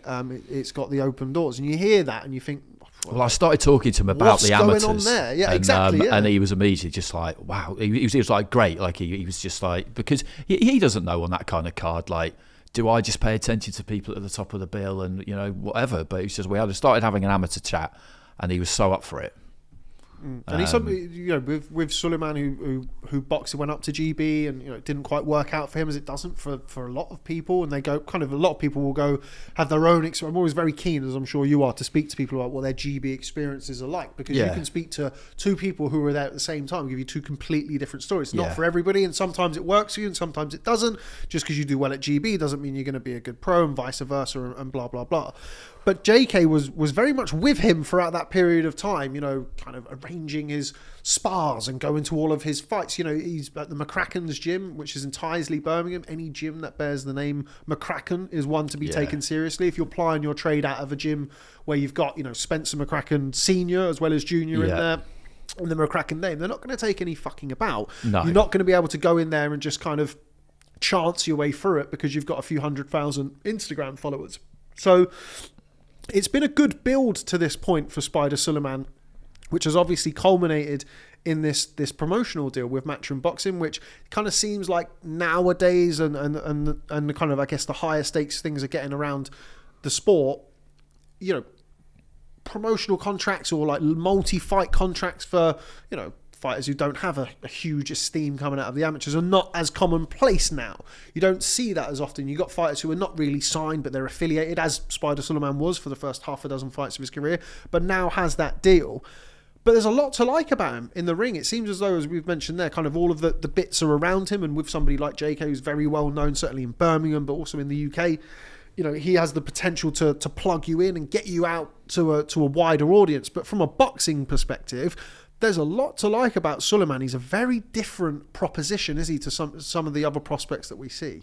Yeah, exactly that. And you're right about the promotional deals, because what you often get is you'll get 2 or 3 fighters around a certain city where they're not signed to a big promoter, but when a big promoter comes, they'll always get a slot because they sell tickets and they're good. And the jump up from that is to them then say, okay, fine, right, well, we need to. We believe in you to the point where we're prepared to invest in you ourselves, and it not just be this transactional relationship, this kind of marriage of convenience when we're in town. But he's good to watch, isn't he? He's good to watch, and he's got something a little bit different about him, and it's a project, and people different with Pat Brown because obviously he's got the Olympics, but you know, he came through quite late, won a couple of senior elites, and then got his chance at the qualifier, took it. People like to be on the ground floor with things, don't they? And if you can convince them to get on at the first stop, then the people who do, they're more likely to stay with you when it comes to building that kind of level of support. So it will be interesting to see what happens with him, but equally, they don't need to be in a rush. And again, that's another good thing to kind of note. I mean, I spoke to Spider Sulaimaan and JK for Boxing News, and they were very kind of like, nowadays, I mean, a good example is Gavin Gwynne is fighting Cameron Vuong. I don't see that being like the type of step up that Ibraheem Sulaimaan will be having in the next 12 months. Not because I don't feel like his team will feel that he has the ability, or you know, Cameron Vuong is so much further ahead. I know he's at 140, but just as an example, that he's so far ahead talent wise. But you know, he's had 5 professional fights. He's gone 4 rounds, the 4-round distance once. He's been into the 4th round in his last fight against Kevin Trana, which obviously had the head clash. Very, very quickly sorted that out to try and get him onto this November card, because he does a load of tickets and everyone wants that. But it's 6 rounders. It's another 6 rounder this week, by all accounts. 8 rounders next year, maybe some more 8 rounders the year after before they move up to 10 rounds. So it's getting that experience and not allowing him or allowing those around him to get kind of too caught up in the hype. He's 23 years old, Ibraheem Sulaimaan. He's now 15 months into his professional career. 6 fights in 15 months is pretty good activity for somebody of his stature. It is. And activity is absolutely key, and you could argue maybe that it would have been better for him if he could have boxed a little bit more than that, and they may well have wanted that. It'll be interesting to see what happens with fighters like him signed to a big promoter like Matchroom. We do have a lot of fighters. We mentioned Huge Boxing earlier on. I think their initial plans will be to do shows around Essex, Brentwood Centre, things like that, because they've got plenty of those guys. You mentioned Lidard. There are others who can make that an event. Jimmy Sains. Jimmy Sains. They can get that top of the bill experience.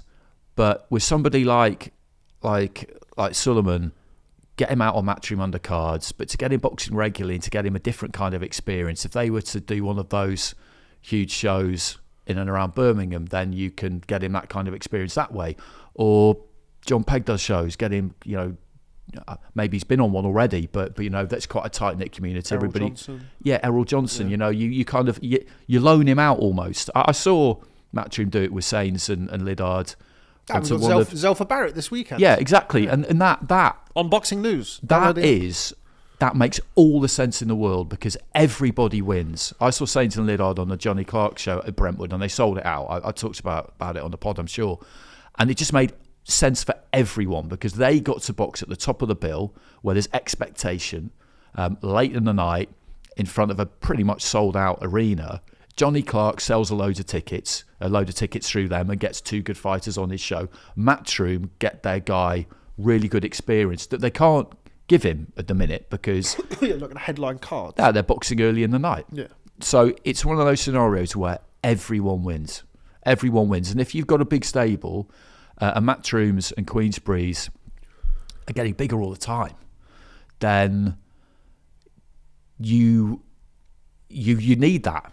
I think you need that as an option, because otherwise you're going to be getting phone calls from too many fighters and managers basically saying that they're not boxing enough.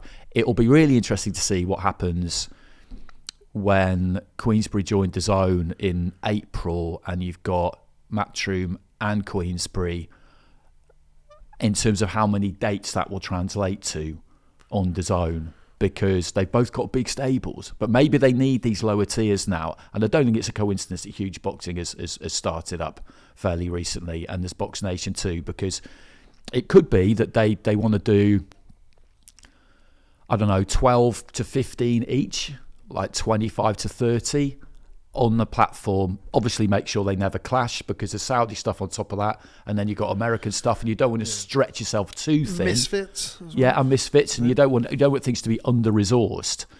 But they'll need shows outside of that, won't they, for all the fighters that they've got? And if they're not quite their own, then it just makes sense. You loan them out. You loan them out and get them the experience. Yeah, it'd be interesting to see what they do with him. I do feel that. I know that those internal at Matchroom are very excited about the potential of Ibraheem Sulaimaan, but that will always happen when you sell 500 tickets for your debut. Get real excited, real promoters get very excited. Yeah, really excited, and I'd be interested to see where he is on the card. It will Saturday be, night, because I wouldn't be surprised. Quite high up. Yeah, you don't want everyone to go home, do you? No, because people do that, and that's what happened on his debut. He made debut on the Galal Yafai Tommy Frank undercard. There's probably about the same amount of people in there for the main event as there were for his fight, which sounds great until you think about it. Like the people who were there to watch Spider Sulaiman at 5 o'clock or whatever went, and then you had a few more people kind of filter in, but it didn't really, there wasn't an awful lot of people in there come the end of the night. And I feel like that is probably a big reason why they've, I'm sure Ibraheem Sulaiman's fit to fight and all of that stuff. I'm sure they wouldn't be risking him if he wasn't. But, quite keen to get somebody like that on the card when, as we all know, as great of a fight as Sonny Edwards and Galal Yafai it is a flyweight fight. And it isn't a fight that's going to, tap into that mainstream support network. That stuff like that is interesting, because Eddie's been talking about Matchroom shows being done differently from next year onwards, and we've had at least a couple I can think of on Sky where the main event, for example, recently was Azim, and that got him on at about 9:30, and that earlier start time now seems finally to be, for the main event, to be something that people are coming around to, TV and promoters. And then we had a fight after that, Dan Aziz against Louis Edmondson. I remember Azim against Pettijohn in Wolverhampton was before Tyler Denny's fight against Signani for the European title. So you can kind of, your main event, the one that you'll put on the poster, I can't remember which one it was actually for Tyler Denny. It might have been him, but I think it probably was Azim. That doesn't have to be the last fight on. And we don't have float fights anymore, which I think is a good thing, because it's a pain in the arse for the fighter who was in the float fight. And what they might have done in years gone by is say, Sulaiman will be the float fight. Hopefully we'll get a few stoppages and we'll get him a great slot just before the main event. Well, if you want to put him on then, just schedule that. Yeah, just put him in then. Yeah, just put him in then, because you want people to watch that. And then the main event's coming up, and it's late in the night anyway. So if he's on early and he's done by 8 o'clock and all his supporters fancy a night out doing something else, they got loads of time to go and do it. Put him on late, then they're stuck, aren't they, to an extent? Yeah. Especially somewhere like Resorts World. It's that kind of, the intricacies of the shows, I think, is something that always bears thinking about, because you just want as many people there for the main event as you can possibly get. Yeah, absolutely. It's going to be interesting to see where he is. It wouldn't surprise me if he's on just before the main event, or maybe even after the main event. Who knows? Yeah, they could do that. So long as that doesn't mean that he's boxing at 12:30. He ain't going to be boxing. He's definitely not going to be boxing at 5 o'clock. We know that much. That's it. And that earlier start time, if you're always looking to hit latest, say 10 o'clock for your main event, then You know, if somebody is on last, it's not that horrific scenario you get sometimes where they're boxing and everybody's left and the lights are on, the house lights are on, and the ringcraft lads are practically taking down the ring as they're fighting. You know, that's a bad one for a young fighter. It's like the float fight. It's just, I'm glad it's gone because it just tends to do more harm than good. I think so. Yeah, you've got someone gloved up from like 5 o'clock. Fighters always talk about like it's a bit of a rite of passage back in the day, wasn't it? But I just don't see. I don't see any real benefit from it. Yeah, I really learned from it, but very rarely is it like I learned in a positive way. It's like, yeah, man, I really learned. It was a terrible night. Just remember to make sure this now and not that, which obviously kind of gives you in its own way a lesson to learn. But yeah, interested to see. Right, we have come to the end of the show, and we are very, very fortunate this week that we have a show that Andy can give some predictions on. Lucky people. Lucky people. So we are going to start with let me just get the card up. I'm going to start with Kieron Vuong versus Gavin Gwynne. I'm going to go with, because I am this painfully logical man, anal, some might say. I'm going to go with Gavin Gwynne because he just has such a big weight of experience on his side. I know he's stepping up to a different weight division, but I feel like he's got that experience. And I think maybe this is just a little bit too soon. But that will only be the case if Gwynne has still got that fire and that passion left and he really wants it. I think after what happened against Chamberlain, I think he will have. I think he'll feel like, look, I've still got something to give to this sport. Okay, that was a big occasion. I'm sure he got well paid for it. And sometimes an injury like that can make you think twice about whether you really need to stay in this. But I think with him, I don't think that'll happen. And I think that Vuong will be able to walk away from it with his head held high, but that Gwynne will beat him. By way of? I'll say points. Okay. I'm going to go for a very similar fight to you, but a different outcome. I'm going to go for Kieron Vuong, and I think by the end of the fight, he's going to be hanging on. I think the fight's going to go how we both expect it to go, but I do feel that maybe that youth, and I feel like that Jeff Afori fight could be crucial for Vuong down the stretch, where he did have to, and Jeff Afori is a right handful, did have to dig in that fight late on in the fight. You just wonder whether Gavin Gwynne is going to have the pace in his work. I know it's that same pace every time, isn't it? Where he just grinds you down and grinds you down and grinds you down. Just feel like that might, against the naturally bigger, fresher guy, might just need that little bit more impetus. But I'm going to go for Kieron Vuong. Wouldn't surprise me though if late on in that fight it is panic stations. But I'm going to go for Kieron Vuong decision. Kieron Conway versus Ryan Kelly. I'll go for Conway. I think Conway is the superior technician of the two, but I do think that Kelly is really going to force it out of him. I hope he does. I hope we get a bit of a barnstormer with that one. That would be great. But I will say Conway. Again, I would say points. I'm going to go for Conway points in another Kieron Conway-like performance where it leaves us at the end going, I thought you won a bit wider than that, or, maybe you could have done more, or whatever it is. But yeah, I'm going to go for Kieron Conway as well. I agree with you. I think superior technician. I think Kelly will make him work for it, but I just feel... Has that got any kind of... Is there a belt with that? Or Commonwealth. Is it Commonwealth, okay. Yeah. Okay. Oh, well, that by itself puts you in line to fight the winner of Denzel Bentley, Brad Pauls, doesn't it?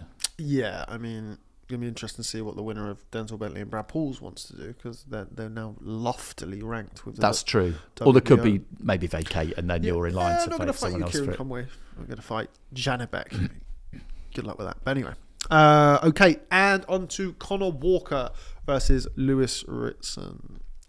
I'll go with Conah Walker, I think. Yeah, I think, it kind of contradicts my hypothesis for Gavin Gwynne winning, but I think Conah Walker is further down the track. He is pretty experienced himself, actually. And I think the size will be an issue. And I think Ritson, I don't think he's far away from the end, Lewis.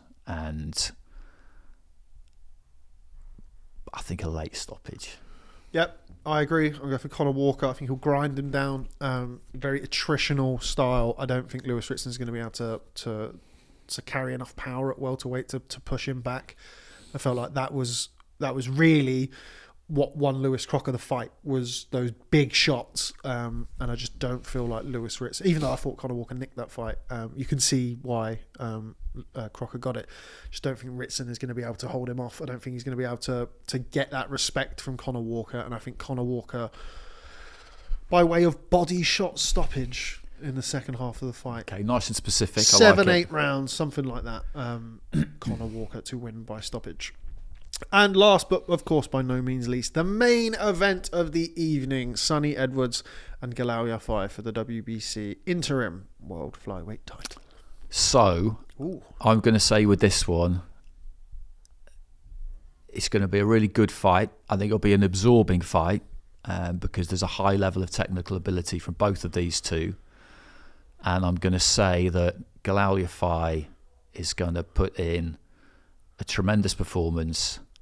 It's going to be very close. And the hometown man is just going to get it. Decision? That's based on not much, to be honest with you. Yeah, it's that type of fight, isn't it? It's based on not too much. Yeah, that's what I'll say. Again, if I was obeying my own rules, then I would have to pick Sonny Edwards. But every now and again, you get someone when it's just their night and he's at home and all that kind of stuff. I just fancy like something might happen on Saturday night. And maybe we'll see it again. Yeah, I mean, that would be good. I'm going to go for Sonny Edwards. I think Sonny Edwards... I really think the experience. I mean, I know he won't thank me for saying it, but I do think the experience is key here. I think it's critical. I feel like it probably. I say probably. It very, very well. Hey, you've made your pick. Don't worry too late. No, I haven't. No. I stand by it. And he's gone against his rules twice. There are good reasons why. The logical choice is Sonny Edwards. I'm going to use Andy's rules against him.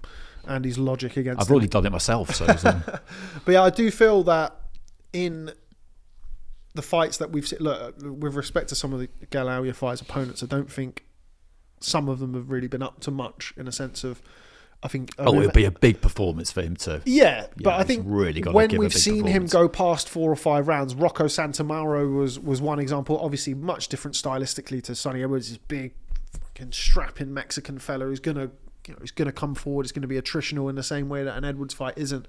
But I do feel like we've seen Yafai lose that snap after 4 or 5 rounds, and then after 6 or 7 rounds when he's got there, his legs are quite stationary, and I feel like managing the second half of the fight as well as Sonny Edwards has shown in the past, again, half of his 22 fights have gone 10 rounds or longer.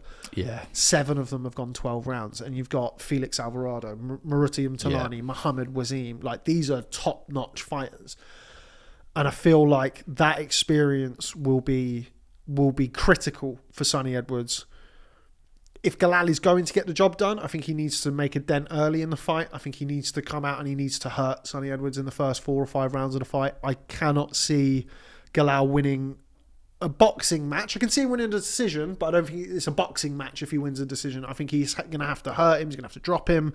He's going to have to try and use that physicality, that brute strength in those early rounds to try and negate the Edwards movement, but without being too much of a bull in a china shop, because Edwards has just got that ability to, what does he say, pivot around the target? Yeah. Joe Calzaghe, there we go, got it in there just before we left. And I feel like Edwards is wily enough, crafty enough, experienced enough, and particularly with Galal, that he will negate those early rounds. We might see Galal win them purely based on activity in some instances, maybe landing the heavier shots. But I do feel that after 4 or 5 rounds, if Edwards hasn't been dented in a similar way where... And it doesn't mean he doesn't need to be dropped, he doesn't need to be... But I felt like, and I know Barry agrees, the Bam Rodriguez fight, Bam was doing enough in what we mentioned in those early rounds. He was winning those rounds, but he was taking something as well. And he was... Galal needs to do that. If he can't do that, then I think the second half of the fight will be very much Sonny Edwards' territory. I think it's a really good fight, really, really close fight, but I do feel like that experience, like more and more I've picked recently on experience and activity. That's generally what I do. Yeah.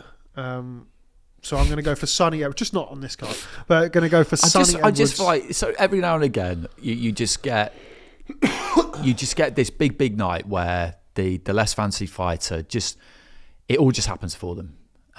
And is at home, and people have been waiting for this one. It sold well from what I hear, which is great. Well, yeah. And sometimes the stars just align. So that's what I'm saying is going to happen. The astronomer in me is saying that's going to happen. And he's gone from painfully logical to astronomer and Felix. Yeah. But there we go. Let us know in the comments how you see the fights playing out this weekend. Will it be Sonny Edwards or will it be Galal Yafai? The problem with me describing it like that is that if it happens, then I'm not really going to be able to claim any credit for it, because people will just say, well, you just looked at the horoscopes and decided that was what you had a feeling. And sometimes your picks aren't always, it's not yours, just everybody's picks are not always wrapped up in the painfully logical. Just means that if Sonny Edwards does win and does all of the things that would usually customarily force you to pick him, you think, oh god. Yeah, and he could get after me on Twitter if he chooses to. Yeah, but that's boxing, and that's why we love the sport so much. Sometimes logic ain't that logical in this sport. But there we go. There we have it. Thank you very much to our onesome of Mr. Andy Clarke for stopping by this today, ahead of this weekend. It's still Monday, do forgive me. The astronomer Andy has thrown me out, but thank you very much for stopping by. From me, Rob Tebbutt, from Mr. Andy Clarke, and I'm sure from Mr. Barry Jones, wherever he is in this crazy world. Thank you very much for stopping by, and we'll catch up with you soon.